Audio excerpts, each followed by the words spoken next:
Sir नमस्कार। Sir, क्या जो लोग ऑपरेशन से होते हैं आजकल अपने हस्बैंड से डेट मैच करवाते हैं या मदर से या शादी की डेट से, या कुछ लोग सी सेक्शन के लिए भी बोलते हैं डॉक्टर को कि इतने बजे ही करना, ये कुदरत से इंटरफेयर नहीं है?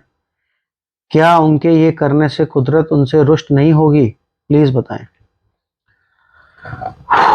देखिए, सवाल बहुत अच्छा है, बट टेक्निकली अगर ऐसा हो पाए तो मुझे लगता है कि बहुत बढ़िया बात है।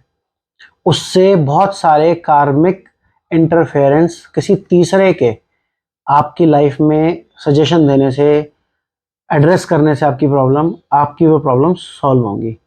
मेरी नज़र में ऐसे बच्चे जो किसी थर्ड बंदे के गाइडेंस के बाद और कार्मिक सॉल्यूशन से होंगे, टाइमिंग के साथ होंगे, जिसमें हम सही टाइम जान पाएँ, तो वो ब्लेस्ड होंगे, बजाय उन बच्चों के जिनके सी सेक्शंस अचानक किसी कारण से हो गए, किसी एक्सीडेंट के कारण, वाटर लीकेज के कारण, कोई सामान गलत उठा लिया उसके कारण, कभी कभी कोई पेशेंट स्लिप हो जाता है, मदर स्लिप हो जाती है, उसके कारण, किसी भी ऐसी इमरजेंसी में हुए सी सेक्शन से ऐसे बच्चे मेरे ख्याल से ज़्यादा ब्लेस्ड होंगे। ये मेरा मत है।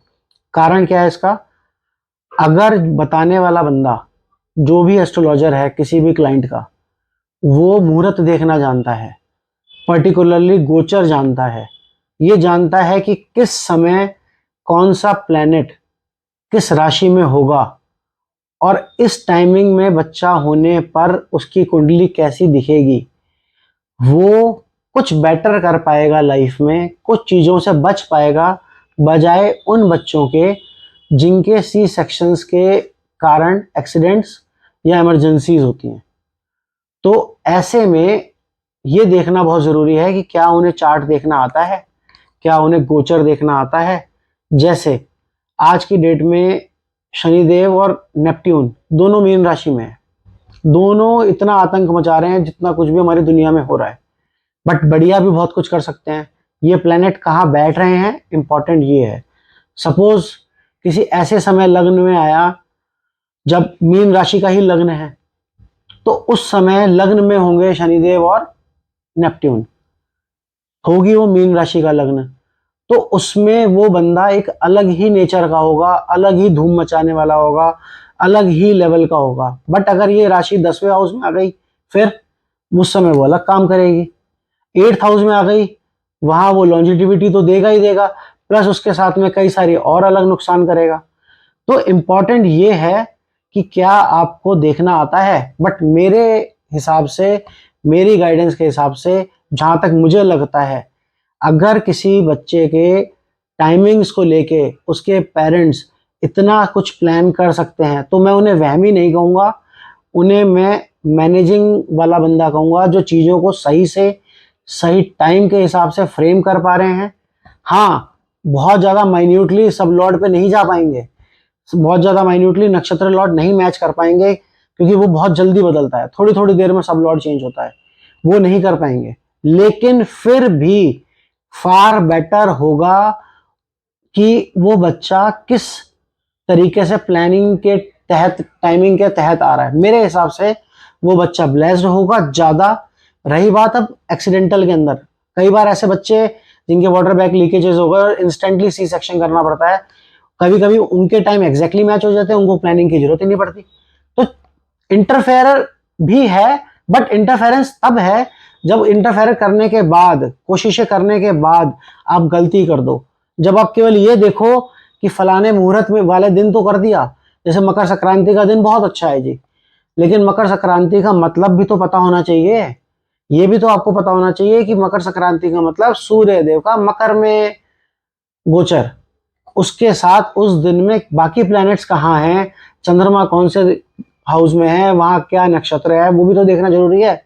अगर सपोज मकर संक्रांति पे चंद्रमा वृश्चिक राशि में हुआ और जिस समय बच्चा हुआ लग्न ही वृश्चिक हुआ, बच्चा तो दिन रात केवल सोचता रह जाएगा, केवल पूरा टाइम अपने आप को नेगेटिविटी के अंदर सोचता रह जाएगा, एफर्ट्स ही नहीं करेगा। हर एफर्ट से पहले, हर चीज करने से पहले 40,000 बार सोचेगा, गलतियां करेगा, उस चीज का क्या फायदा। तो प्लानिंग हो तो सही हो, प्रॉपर हो और डॉक्टर्स के साथ मिलके हो, या किसी ऐसे दिन का टाइम निकाला जिस समय 2 बजे या रात के 3 बजे का टाइम निकल रहा है सी सेक्शन का और डॉक्टर्स ने मना कर दिया, तो वहाँ उस एस्ट्रोलॉजर का या उन पेरेंट्स का चीज़ पता करने का क्या फ़ायदा हुआ। 2 बजे तो रात को सी सेक्शन नहीं करेगा डॉक्टर, वो तो कह देगा जी मेरे पास एनेस्थीसिस्ट अवेलेबल नहीं है, मेरे पास ये अवेलेबल नहीं है। हाँ, बड़े-बड़े घरों में बहुत सारे ऐसे घरानों को मैं जानता हूँ जिन्होंने सी सेक्शन प्लान कराया है। कहीं कुछ जगहों पे मैं ये भी कह सकता हूँ कि हाँ, मेरे से भी बात हुई है और रात को 1:30 बजे बच्चा हुआ है। एग्जैक्टली 1:30 बजे मैसेज आया है कि गर्ल हैज़ अराइव्ड। तो वो केसेस हैं, बट वहाँ पे फिर वो पूरा का पूरा एक अच्छा मनी मैनेजमेंट भी है, डॉक्टर्स के साथ कोऑर्डिनेशन भी है, एस्ट्रोलॉजर्स के साथ कोऑर्डिनेशन भी है। तो मुझे ऐसा लगता है, मेरा ये मानना है कि चीज़ें होती हैं अच्छी, चीज़ें और ब्लेस्ड फील कराती हैं।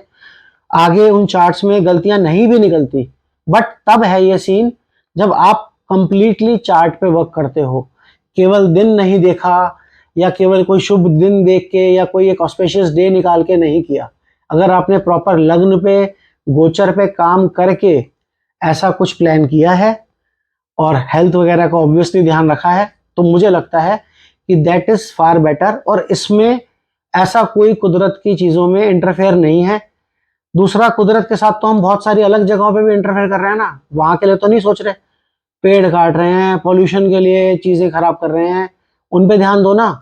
बिना मतलब के क्रिमिनेशन के आसपास, जहाँ पे भी क्रिमिनेशंस वाले ग्राउंड्स हैं, जहाँ नदियाँ हैं, वहाँ आसपास जरूर कोई ना कोई गंदगी सफाई करने का ये कोई ना कोई प्लांट लगा रहे हैं, खासतौर से क्रिमिनेशंस के आसपास। क्यों भाई? वो मेरे ख्याल से कुदरत के साथ खिलवाड़ है, वो इंटरफेरेंस बंद करनी चाहिए।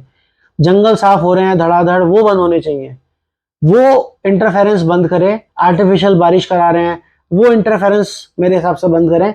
ये इंटरफेरेंस तो मुझे नहीं लगता कि कुदरत इसकी आपको पनिशमेंट देगी। जय श्री राम।